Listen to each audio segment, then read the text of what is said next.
A very good morning, students. Today we will start chapter number 15, light. So the first property of light is rectilinear propagation of light. इसका मतलब होता है कि जो light होती है बेटा वो कैसे चलती है, एक स्ट्रेट लाइन पाथ में चलती है। ठीक है, अगर आप क्या करते हैं, एक टॉर्च को एक वॉल पे मार के देखते हैं ड्यूरिंग नाइट, तो आपको क्या जो आप ऑब्जर्व करेंगे उसके लिए एक एक्टिविटी दी गई है आपके पास में जो प्रूव करती है कि जो लाइट होती है उसका जो प्रोपगेशन होता है वो रेक्टिलिनियर होता है। कैसे? देखिए, यहाँ पे एक लाइट सोर्स है, इसके सामने ये ए बी सी जो हैं आपके कार्डबोर्ड्स रखे गए हैं और उसमें कार्डबोर्ड में एक यहाँ पे एक छोटा सा होल किया गया है। तो अगर ये होल बिल्कुल एक स्ट्रेट लाइन में होते हैं तो ये होल्स आपके आईज अगर यहाँ पे है तो ये आपको कैंडल दिखाई देगी। ठीक है, क्यों? क्योंकि यहाँ से जो लाइट है वो स्ट्रेट लाइन में चलती है और ये अगर बिल्कुल जो होल्स हैं एक दूसरे के साथ में स्ट्रेट लाइन में रखे हुए हों तो आपको आपकी आईज से ये कैंडल दिखाई देगी। लेकिन अगर आपका एक कार्डबोर्ड अप या डाउन कर देते हैं आप और ये जो होल्स हैं, देखो ये होल और ये होल तो जो है वो एक स्ट्रेट लाइन में है, बट ये वाला होल अब स्ट्रेट लाइन में नहीं है, तो ये आपको आईज से नहीं दिखाई देगी।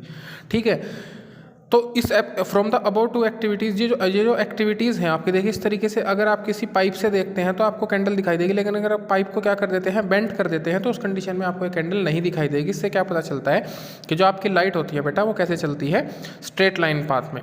रिफ्लेक्शन ऑफ लाइट से क्या मतलब होता है, जब लाइट जो होती है वो किसी सरफेस पे पड़ती है, अ पार्ट ऑफ इस surface the surface and returns like a ball that bounces back. तो क्या होता है, लाइट जो होती है वो जैसे एक बॉल बाउंस बैक होती है उस तरीके से रिटर्न हो जाती है। This phenomena which light falling on the surface of object is sent back by the surface of the object is called reflection of light. ये जो प्रोसीजर है कि एक सरफेस के ऊपर लाइट पड़ी और फिर वो वहाँ से एक बॉल की तरह बाउंस बैक होकर कुछ पार्ट उसका वापस चला गया, उसी को क्या बोलते हैं हम, रिफ्लेक्शन ऑफ लाइट। ठीक है, अब इमेजेस क्या होती हैं? देखिए इमेजेस क्या होती हैं, images are an optical representation of an object. Image क्या होती है, एक ऑप्टिकल रिप्रेजेंटेशन होता है एक ऑब्जेक्ट का। इमेज जो होती है वो रियल हो सकती हैं, वर्चुअल हो सकती है, मतलब रियल भी मतलब एक तरीके से रियल इमेजेस हो सकती हैं या काल्पनिक इमेजेस हो सकती हैं। The image can be formed on a screen are called real images. जो क्या होती हैं, ऐसी इमेजेस जो एक स्क्रीन के ऊपर फॉर्म की जा सकती हैं उनको क्या बोलते हैं बेटा, रियल इमेजेस। और इमेजेस तो एक स्क्रीन के ऊपर फॉर्म नहीं की जा सकती उनको क्या बोलते हैं, वर्चुअल इमेजेस। ठीक है, द लाइट रे फॉलिंग इन अ मिरर, जो लाइट रे होती है अगर वो एक मिरर के ऊपर फॉल हो रही है, can converge eight one point after reflection और डाइवर्ज अवे आफ्टर रिफ्लेक्शन। ठीक है, क्या हो सकता है, या तो वो एक पॉइंट के ऊपर कन्वर्ज हो सकती है या डाइवर्ज हो सकती है। ठीक है, मतलब या तो एक पॉइंट के ऊपर झुक सकती है या फैल सकती है। The converging rays of light from a real image and the diverging rays from a virtual image. मतलब जो कन्वर्जिंग रेज होती हैं वो तो क्या बनाती हैं, एक रियल इमेज बनाती हैं, और जो आपकी डाइवर्जिंग रेज होती हैं बेटा वो क्या बनाती हैं, virtual images. Images formed by a plane mirror, जो आपका प्लेन मिरर होता है, जो मिरर आप नॉर्मली यूज़ करते हैं, वो किस तरीके की इमेजेस बनाता है। तो देखिए ये आप देख रहे हैं डी जो लेटर है, अगर आप इसको मिरर में देखेंगे तो वो कैसा होगा, उल्टा दिखाई देगा आपको। ठीक है, रिवर्स पोजीशंस पे दिखाई देगा। दिस प्रॉपर्टीज को क्या बोलते हैं, लेटरल इन्वर्जन। ठीक है, ये जो आपका वर्ड है क्या होता है कि जब आप किसी चीज़ को प्लेन मिरर में देखते हैं तो वो आपको उल्टी दिखाई देती है, अपोजिट रिवर्स पोजीशन पे दिखाई देती है, उसको क्या बोलते हैं, lateral inversion. You might have observe that the word ambulance on A ambulance vehicle is return in reverse. आपने एम्बुलेंस देखी होगी, उसमें जो एम्बुलेंस वर्ड लिखा होता है बेटा ये कैसा होता है, उल्टा लिखा हुआ होता है, जिससे कि रियर जो मिरर होता है गाड़ियों का, जो सामने वाली गाड़ियाँ होती हैं उनमें ये क्योंकि पहले से उल्टा है तो ये आपको वहाँ पे सीधा दिखाई देगा। ठीक है, क्या क्या कैरेक्टरिस्टिक्स होती हैं प्लेन मिरर की। The image formed by a plane mirror is always virtual and erect. क्या होती हैं, ऑलवेज वर्चुअल होती हैं और इरेक्ट होती हैं।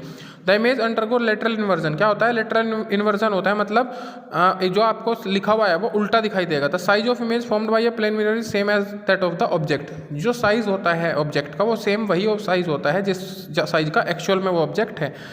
जो डिस्टेंस होती है ऑब्जेक्ट की वो इक्वल डिस्टेंस होती है, जैसे एक मतलब नॉर्मली होती है। इमेज की डिस्टेंस और ऑब्जेक्ट की जो डिस्टेंस होती है बेटा वो सेम होती है।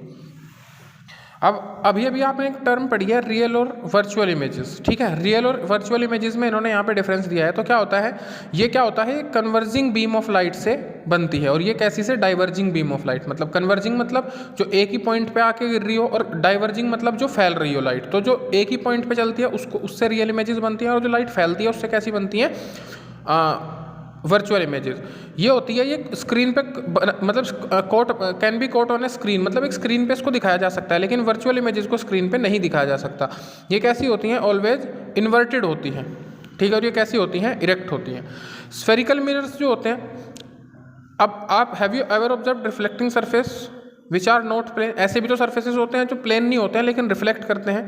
जो किचन यूटेंसिल्स होते हैं जैसे स्टील वेसल्स से स्पून वगैरह, ये सब कैसे होते हैं, ये प्लेन नहीं होते हैं, ये स्फेरिकल शेप के होते हैं, ठीक है। तो स्फेरिकल मिरर्स जो होते हैं वो दो टाइप के होते हैं, एक तो कॉनकेव और कॉन्वेक्स। ये आपके लिए बहुत इंपॉर्टेंट है। कॉनकेव मिरर कौन सा होता है, is a spherical mirror whose reflecting surface is on the inner side. क्या होता है, जिसके पास में जो रिफ्लेक्टिंग सरफेस होता है वो अंदर की साइड होता है, ठीक है। Is known as converging mirror, इसी को क्या बोला जाता है, कन्वर्जिंग मिरर, ठीक है। As a parallel beam of light reflection form a concave mirror converge at a point.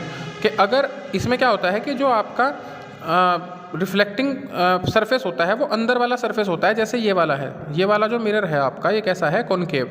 देखिए इसमें जो रिफ्लेक्टिंग वाला सरफेस है वो ये है, इसके ऊपर जैसे पैरेलल लाइंस पड़ी तो ये एक पॉइंट के ऊपर कन्वर्ज हो गई हैं सारी की सारी, ठीक है। तो इसका मतलब इस पॉइंट पे कन्वर्ज हुई है, तो इसका मतलब ये जो है ये कैसा है, कन्वर्जिंग मिरर है, और इसी को क्या बोलते हैं, कॉनकेव मिरर। जो कॉन्वेक्स मिरर होता है वो स्फेरिकल मिरर होता है जिसका रिफ्लेक्टिंग सरफेस बाहर की तरफ होता है। देखिए इसमें क्या है कि जो रिफ्लेक्टिंग सरफेस है ये बाहर की तरफ है, तो ये क्या करता है कि इसके ऊपर पड़ने वाली पैरेलल लाइंस को भी फैला देता है, ठीक है। इसी को ऐसे मिरर को क्या बोलते हैं, डाइवर्जिंग मिरर, ठीक। अब यूजेस क्या क्या होते हैं भाई स्फेरिकल मिरर्स के। स्फेरिकल मिरर्स जो होते हैं, कॉनकेव मिरर्स तो होते हैं लार्ज फोकल लेंस के, वो शेविंग मिरर्स की तरह यूज़ किए जाते हैं। कॉनकेव मिरर्स जो होते हैं रिफ्लेक्टर हेडलाइट्स जो होती हैं व्हीकल्स की, सर्च लाइट्स वगैरह में यूज़ किए जाते हैं। Convex and convex mirror are used in reflection telescopes, जो रिफ्लेक्शन टेलीस्कोप्स होते हैं उनमें भी यूज़ किया जाता है। Concave mirrors are used in device such as solar cookers, जो सोलर कुकर्स होते हैं उनमें यूज़ किया जाता है। रियर व्यू मिरर्स जो होते हैं व्हीकल्स के उनमें यूज़ किया जाता है। कॉन्वेक्स मिरर्स जो होते हैं वो फील्ड मिरर्स और सुपरमार्केट्स में यूज़ किए जाते हैं, क्योंकि वो एक बहुत बड़ा जो सरफेस होता है उसको कवर करते हैं।